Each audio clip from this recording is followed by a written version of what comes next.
Modern working hours, 4-day work week. We treat the 5-day work week like it's some kind of law of nature. But what if it's not?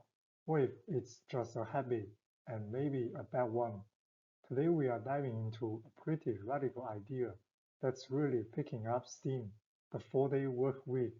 So let's see if the data actually backs up all the hype. But before we can even talk about a solution, we really need to get a handle on the problem. I mean, our culture loves to glorify overwork, right? But what is all that hustle actually doing to us? Is it really making us more productive, or is it quietly damaging our most important asset, our minds? So when does working hard cross the line into working dangerously? Well, according to a huge study by the World Health Organization, there's a pretty clear line in the sand. 55 hours per week. Anything beyond that isn't just long hours anymore. It's a real risk. And the consequences, they are staggering. That same WHO study found that working more than 55 hours a week is linked to a 35% higher risk of a stroke and a 17% higher risk of dying from heart disease. These are not small statistics. We're talking about life-altering risks here. But the damage isn't just physical. A landmark study of British civil servants, it's known as the Whitehall Second study, found a clear link between working long hours and a decline in cognitive function. So this isn't just about feeling tired. We're talking about a measurable negative impact on your brain. So this all leads us to our first section, the overwork crisis. Let's really dig into the science here, because it suggests our entire approach to work might be fundamentally broken. Let's look a little closer at those details from the study. The Whitehall 2 study actually tracked employees for 5 whole years, and it found that those working over 55 hours a week didn't just have lower vocabulary scores, they showed a noticeable drop in their reasoning skills. What this suggests is that chronic overwork can literally chip away at our core brain power over time. Okay, so if the 5-day, 40 plus hour week is causing all these issues, where did it even come from in the first place? To answer that, we have to remember something crucial. Our work schedule wasn't handed down from the heavens, it was invented. The 5-day week is a surprisingly new idea. Back in the early 1900s, unions fought like crazy just to get us from 6 days down to 5, basically creating the whole concept of the weekend.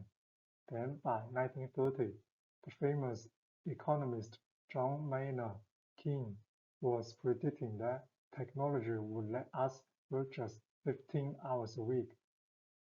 And get this, by 1956, even Vice President Richard Nixon was promising a 4-day week. So the idea isn't new, we've just been really slow to act on it. This brings us to today and the most popular modern proposal for a shorter week. And it's not really about working less, it's all about working smarter. It's called the 180-100 model. The concept is actually pretty simple, but it's really powerful.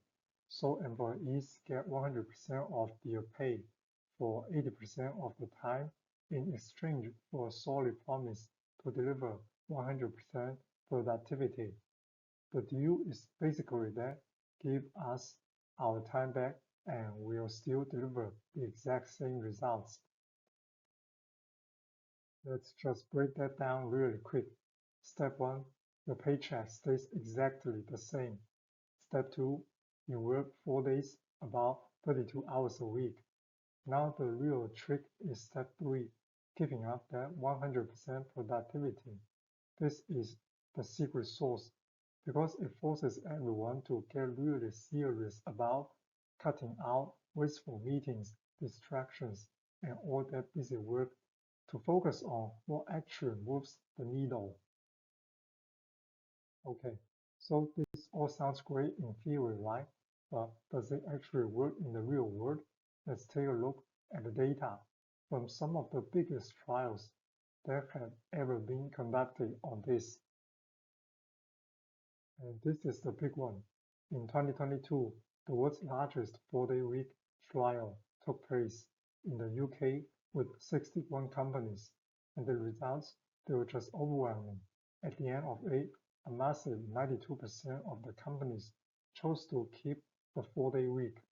That is an absolutely stunning success for pilot program.